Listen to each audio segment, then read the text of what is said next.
We begin with the latest update coming in from the Israel-Hamas war, and during the time of this war, people look for a place of refuge to be safe, to save their loved ones.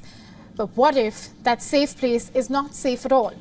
The war between Israel and Hamas militants in West Asia has now reached Gaza's biggest hospital, and this is the latest that we have, where thousands are trapped, and officials say that lack of fuel has caused deaths of premature babies and critical patients.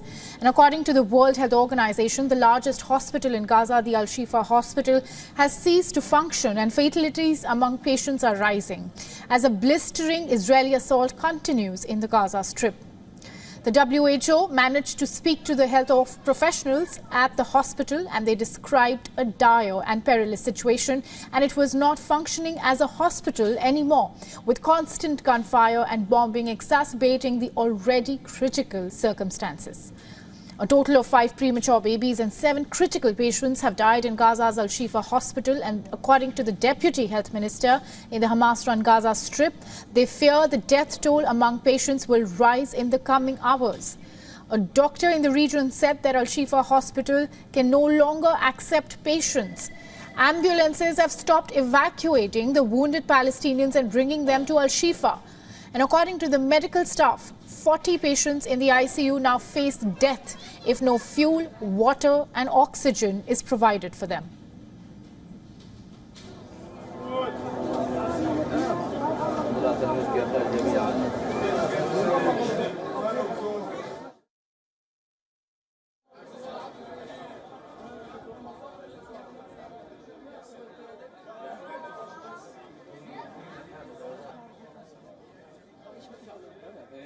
The situation overall is difficult. According to our colleague there is no water, no electricity. They cannot communicate between each other.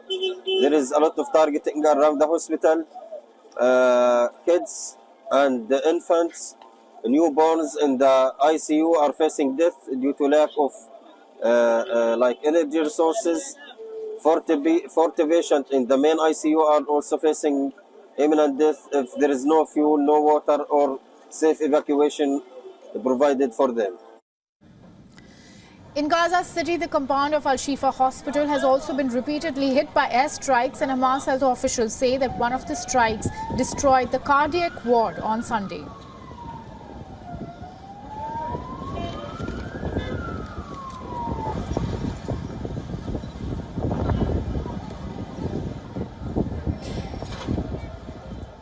The situation now is very bad. We don't have connection. There is no internet. Sometimes we have some reason on the call phone. We're on the 4th floor, and also there's a sniper who attacked 4 patients from the inside the hospital. One of them has a gunshot directly in his neck, and he has a quadriplegia, and the other one he has a gunshot in the abdomen. Some of the people which actually go outside the hospital, they want to go to the south, they bomb them also. They bomb the family from Al-Shifa hospital today in the morning. There is no electricity actually, there is no water, there is no food. So our team is exhausted. Now, in a video, we were unable to independently verify. The Israeli army shared footage of troops leaving fuel cans outside the Al-Shifa hospital. Israeli Prime Minister Benjamin Netanyahu said that the hospital had been offered fuel but had refused it. We offered actually last night to give them enough fuel to operate the hospital, operate the incubators and so on, because we have obviously no battle with patients or with civilians at all. And I think every civilian death, every dead baby is a tragedy. But that tragedy should be placed squarely at the responsibility of Hamas, that is keeping its military installations inside hospitals, its command posts inside hospitals, inside schools, inside UNRWA, UN facilities, and so on. The Israeli military said it had placed 300 liters of fuel at the hospital's entrance, but Hamas authorities were preventing the hospital staff from collecting the badly needed supply. Although Al-Shifa director has told journalists the Israeli claims were lies. And it's not just Al-Shifa hospital that has ceased to function. According to the Palestine Red Crescent Society, the Al-Quds hospital, the second largest in Gaza, has also ceased operations due to a fuel shortage as Israeli forces continue to bomb the besieged enclave.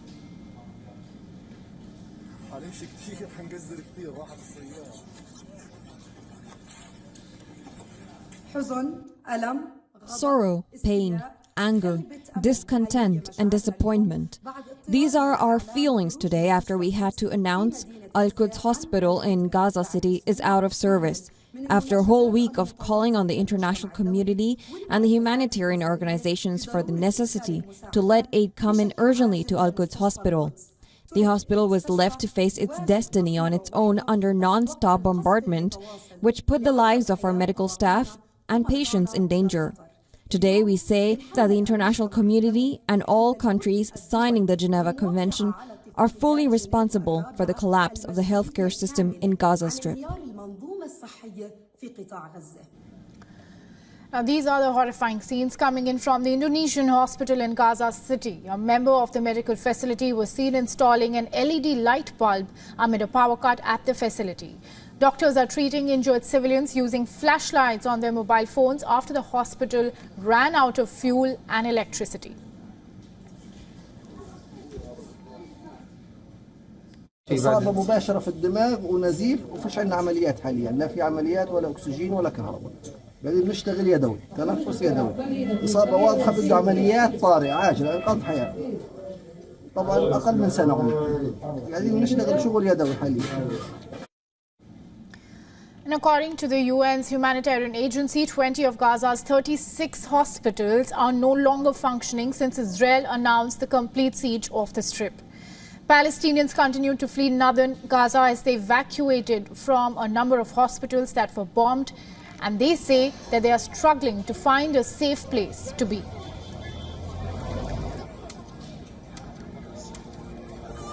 اللي عاش الحرب عاشها في مستشفى الشفا. مستشفى الشفا كانت كلها مشاهد مؤلمة. كان في أمهات بتفقد أولادها. شفت منظر الثلاجات، الشهداء فيهم روائحهم طالعة، الذباب منتشر عليهم. كانت الأم مثلا أنا شفت أم كانت جاي تشوف ابنها إذا مستشهد ولا لا، فلقت قدامها زوجها اللي مستشهد. كان وضع للأمانة كارثي. الله يعين الناس، ربنا المستعان. As Israel's military pushed deeper into dense urban neighborhoods, the Palestinians joined a growing exodus of people heading towards the south to escape the fighting. Gaza officials say that the Palestinian death toll from the war has now surpassed 11,000 people. A spokesperson for the Israel Defense Force said on Sunday its troops were continuing to deepen raids into the heart of Gaza City.